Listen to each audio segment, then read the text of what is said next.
Lovely. Well, I'm going to talk about kindness and the ideas behind the creating a ripple, and finish off with some stories that hopefully people can use to spread the idea and to teach about kindness in school.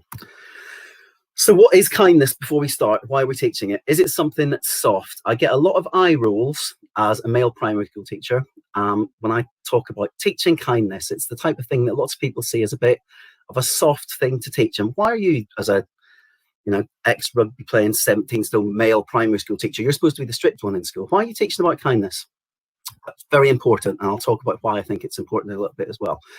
Is it something that's just for early years? Those are the things we teach the little children. They're sharing, they're caring, they're kind, and things like that. Well, it's not actually. It spreads, and there's a lot more importance to kindness, and I'll talk a little bit later about why I think it builds up lots of other values that need to be taught the whole way through primary school. I think kindness is something that we sort of expect sometimes without explaining what it is. We lots of time, as a dad, as a teacher, I've said, "Why did you do that? That wasn't kind." I don't think I very often say, "Right, this is kind. This is what we do to be kind. This is how we're kind." And I'm hoping that the stories I'll share today will be good examples that you can use to show people what kindness looks like, rather than just telling them what's not kind. And kindness is it's a behavior. It's in what we do, it's in what we say, it's in how we act. And so we need to see those models of it all around school, through the teachers themselves, but also in books where the children can identify with the characters, their feelings, their situations, and use that as an example and a way of modeling that behavior that we want to see as well. So I honestly think kindness isn't one sort of thing. It's a lot of things. It's manners, it's politeness, it's holding doors open, it's those little actions as well. And I think it's present as an element of lots of other things. When I wrote that first blog I talked about kindness as being like the base ingredient. So if you've got kindness and understanding, then you have empathy. And that's a difficult thing to explain. You've got kindness and you've got empathy. You can encourage people to get on. You know how they're feeling. You know what situations they're going through. You can encourage them and give them the motivation to move on, to help, to do things better. And kindness and encouragement is achievement. We end up with the result of people doing well. And people who are kind or who experience kindness do well. It's scientifically proven, and I'm not a massive fan of using Nick Gibbs' name at the minute with statistics and algorithms. I hope you'll forgive me, but I think this is one report actually where I do believe the facts and the figures. There's the Public Health England report that came out. The link is on the PowerPoint, which I've shared on the Padlet, and it's the link between pupil health, well-being and attainment. Pupils who are happy do better.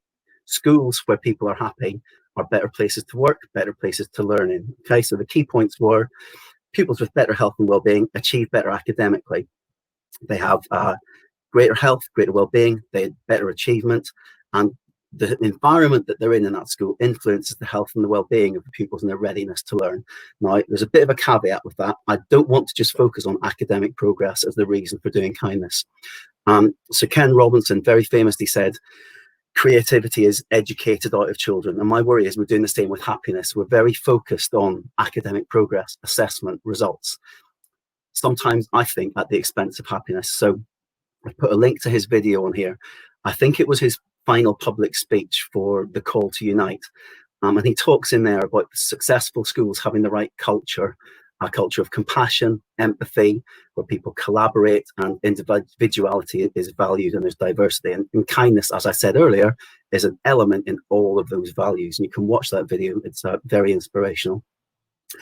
We're facing a higher number of mental health issues in school, teachers and children. There's decreased satisfaction with life, with what's happening, with lack of aspiration, with lack of opportunities. And we're in this post-COVID situation where we don't know what we're going to be faced with next week with some of these children, what they've been through. So kindness is going to be important, how we deal with them. There's another, I called it a think link on here, an Adrian Bethune video about well-being and happiness and how we can have a happier school. It's a very short video. I've put the link on there and the link to his website where there's lots of resources on later as well. But making schools a happier place is a good thing for everybody. There's a link in the resources page at the end of this PowerPoint too.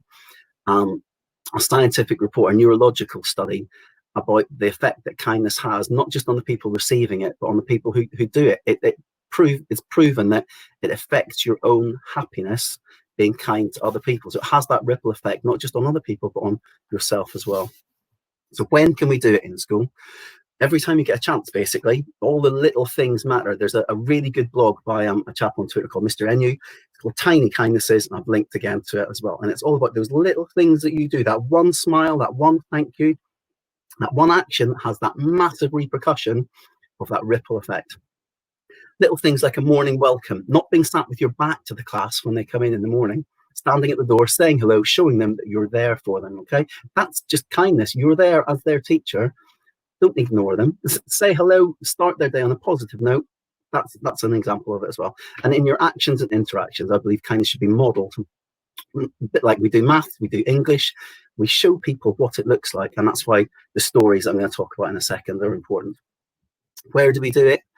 In our actions. We can give out rewards. We can give people responsibility for it. We can have buddies in the playground. We can have kindness monitors. We can give out cards when we see someone being kind, all that type of thing. And in assemblies and public recognition and praise to really show that we value this value, okay? And stories. So here are my examples of kindness stories. I'm going to show this screen, and then I'm going to drop out of the shared screen in a minute, sorry, so I can actually hold up some of these books and talk about them, okay? These are all books that I've read quite recently.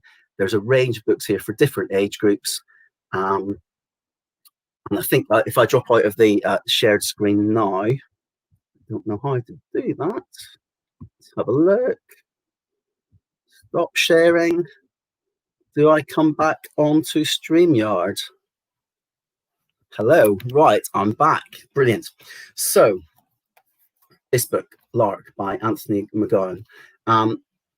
Made me cry. I know several people on Twitter had the same reaction. It's an amazing story. It's the fourth in a series of books by Anthony McGowan. This one won the Carnegie Medal this year, deservedly so. And it follows two boys, two brothers, Kenny and Nicky, and their story. And the kindness and the love that is shown between these two brothers is just absolutely inspirational. They have a hard time. They don't have a nice life. But the love that they show for each other, the love that their families show for each other, the care that they show for each other is absolutely inspirational. I recommend this book really highly.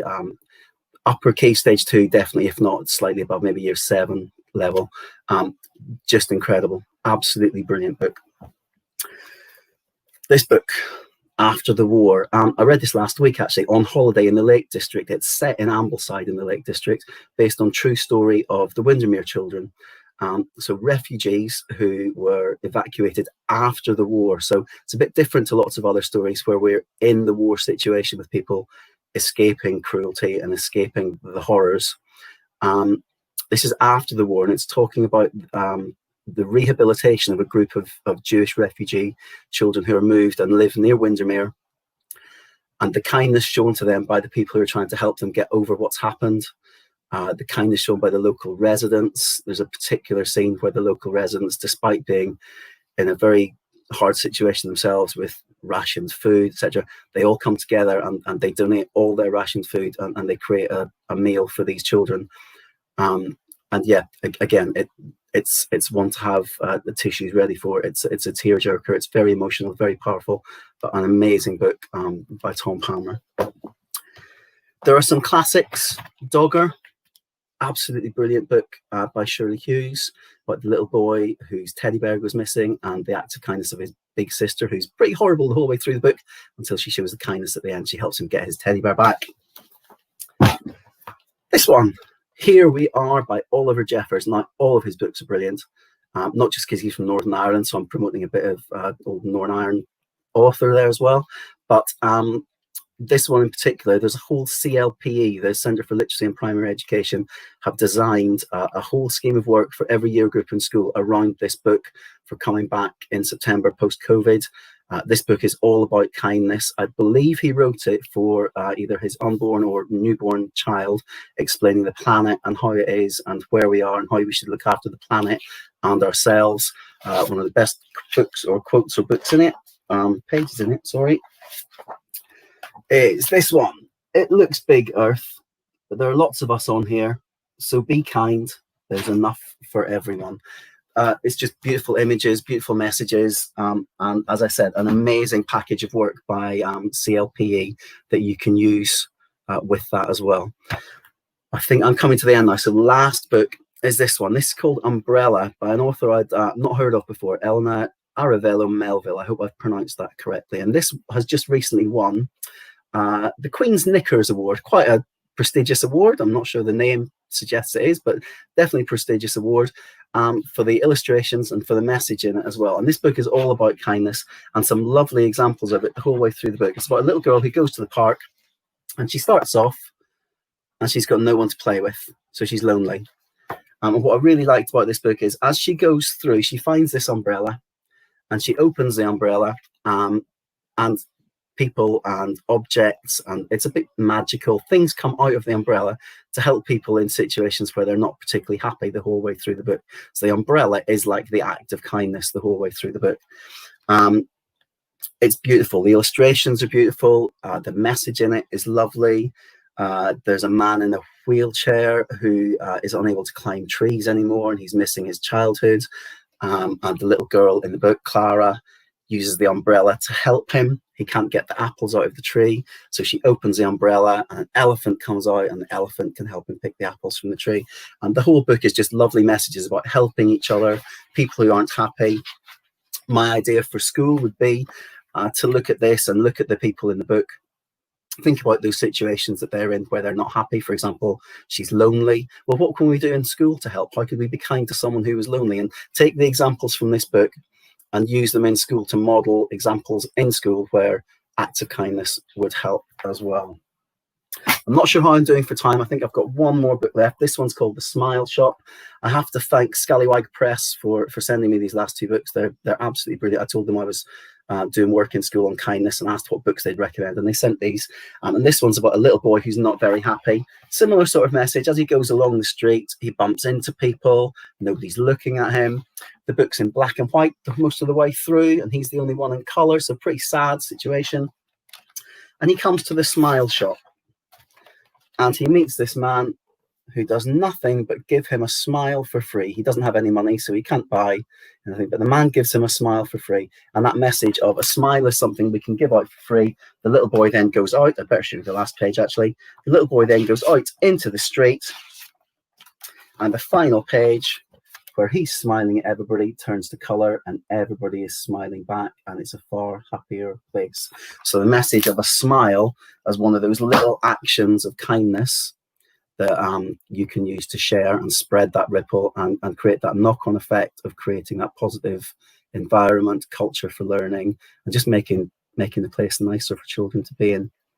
I think that's me, Toria. I'm not sure how I've done time-wise. You've done really well. You've done well. Yeah, okay. You're fine. I've really enjoyed that. Books. I can keep talking about books. No, because I've got to say a number of people in the thread are getting slightly concerned about running out of money again. It's every time we have bankrupt. I think most of us. I think Andrew's on with you later, isn't he? Your little one has popped in at the bottom of the screen. They're just. Do you want to come and say? Come and say hello. Hello. How are you? You going to say hello? It's a little bit.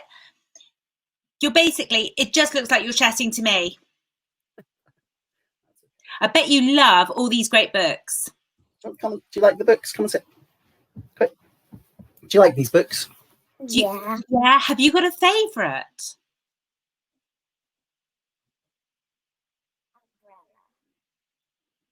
Which one do you like? Umbrella. So is that the one I should definitely buy? Okay, I will definitely go and buy Umbrella. Thank you so much. That's a really kind thing to do. I'm very grateful. Right, so Rich, I now have Tiffany.